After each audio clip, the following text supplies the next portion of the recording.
Um império agrário em colapso total. Uma década de crise mundial estourando e, de repente, do nada, uma superpotência industrial surge no mapa. Bom, hoje a nossa análise vai mergulhar de cabeça em um dos capítulos mais complexos de toda a história global: os mecanismos que remodelaram a União Soviética sob o comando de Joseph Stalin. É uma história brutal de engenharia social, embates ideológicos violentos e, claro, consequências imensuráveis. Então, vamos entender como tudo isso se desenrolou. Para começar, a gente tem um paradoxo gigantesco aqui. Pensa o seguinte: como é que uma nação essencialmente rural e totalmente isolada conseguiu dobrar sua produção industrial bem na mesma época em que o resto do planeta estava afundando na maior crise econômica de todos os tempos? Pois é, não é uma pergunta teórica, tá? É a pura realidade dos anos 1930. Enquanto os mercados no Ocidente viravam pó, as chaminés soviéticas subiam aos céus num ritmo frenético. Mas para entender essa anomalia toda, a gente precisa primeiro olhar para como o poder foi concentrado nas mãos de uma só pessoa. Parte 1, a disputa pelo poder. Porque, olha, uma transformação em escala continental assim não acontece com bate-papo amigável ou votação pacífica. Ela exige controle absoluto.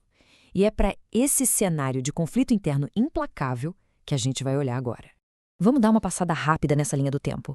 A década de 1920 foi aquela janela decisiva e extremamente violenta. Em 1922, Stalin pega o cargo de secretário-geral do Partido Comunista. Parecia só uma função administrativa chata, mas ele manobrou isso genialmente até virar o centro nervoso de toda a nação. Daí, em 1924, Lenin morre. E adivinha, um vácuo de poder gigantesco gera uma crise de sucessão absurda. Stalin começou a mover as peças do partido com uma frieza assustadora, esmagando os adversários um por um. E o principal deles, Leon Trotsky, não só perdeu o jogo entre 1927 e 1929, como foi varrido do mapa, exilado e expulso de vez do território soviético. E para entender o líder, a gente tem que olhar para as raízes dele. Nascido lá na Geórgia, em 1879, de uma família camponesa bem humilde, a juventude de Stalin foi toda na base da militância clandestina. O cara foi expulso de um seminário teológico e acabou preso várias e várias vezes, ali entre 1901 e 1917, sempre por incitar o pessoal a se revoltar. Essa vivência nas sombras, sempre fugindo de perseguição, forjou totalmente o estilo de liderança dele, implacável e paranoico com o controle, algo que ficou muito claro quando ele chegou no topo. Parte 2. Visões para o futuro. A briga dos anos 1920 não era só sobre quem ia sentar na cadeira principal. Era uma verdadeira guerra sobre a própria alma da revolução. Basicamente, tínhamos dois caminhos totalmente opostos aqui. De um lado, a revolução permanente do Trotsky. A ideia dele era que a União Soviética tinha que ser a faísca para incendiar o mundo inteiro com o comunismo. Do outro lado, o socialismo em um só país do Stalin. Como as tentativas de revolução em outros países tinham dado errado, o pragmatismo isolacionista do Stalin acabou vencendo a disputa. E por que isso importa? Porque com o foco totalmente voltado para dentro, a máquina do Estado não ia gastar energia no exterior. Ela ia esmagar e reestruturar implacavelmente a própria casa. Só que garantir essa visão e limpar a concorrência teve um preço imediato. 700 mil, mais de 700 mil vidas foram punidas no chamado Grande Expurgo, por serem consideradas, entre aspas, traidoras do processo. Tortura, exílio, execução, essas foram as ferramentas cruéis usadas para garantir que ninguém mais ousasse questionar as regras do jogo. Parte 3. Os planos quinquenais. Bom, com a oposição silenciada e o poder trancado a 7 chaves, o palco estava pronto para a grande engenharia econômica. Era hora de pegar um país de fazendeiros e transformar na marra. O planejamento centralizado foi implementado em 3 passos friamente calculados. Passo 1, jogar fora a velha política do Lenin, que ainda deixava o mercado respirar um pouco. Passo 2, coletivização forçada. Milhões perderam suas terras da noite para o dia, e o resultado imediato no campo foi um caos absoluto, com fome e escassez. E o passo 3, mesmo com o campo desmoronando, o país acelerou sem dó nem piedade rumo à industrialização pesada a partir de 1928.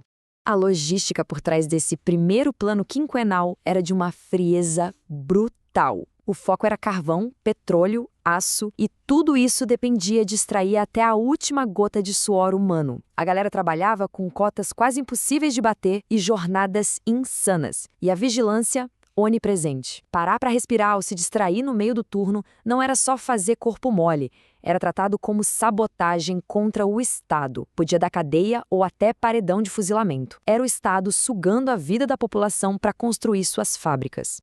Mas é claro que o sistema precisou se adaptar. O primeiro plano ignorou tanto a realidade que faltava comida básica.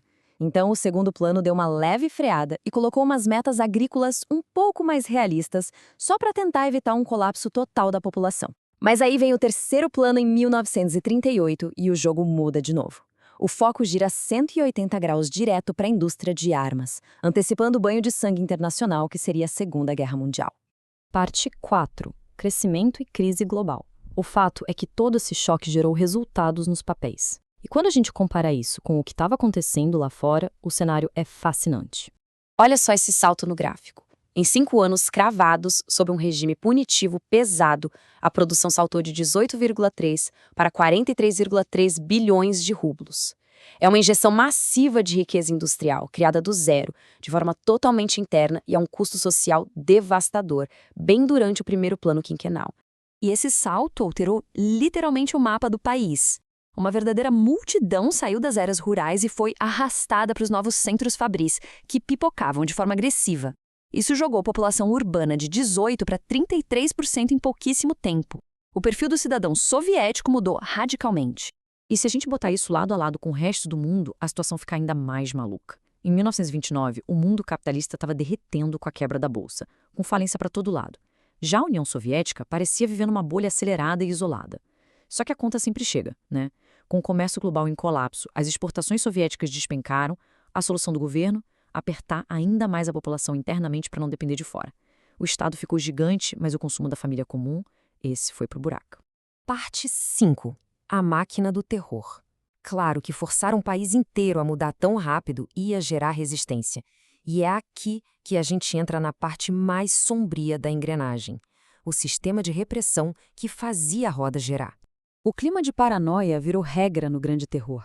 O próprio governo incentivava uma atmosfera tóxica, onde dedurar o vizinho te rendia benefícios.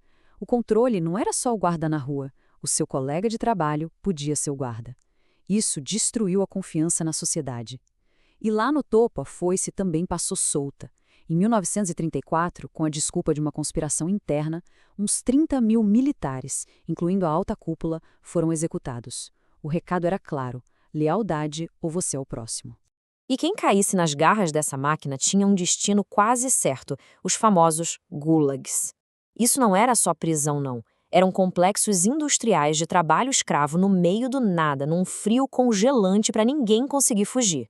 O Estado usava os gulags para matar 2 coelhos de uma vez só, sumir com os opositores e garantir uma mão de obra infinita e gratuita para bater aquelas metas absurdas das fábricas. Fora do centro, o nível de crueldade era o mesmo, ou até pior. A Ucrânia é o exemplo mais brutal de como Moscou lidava com a resistência rural.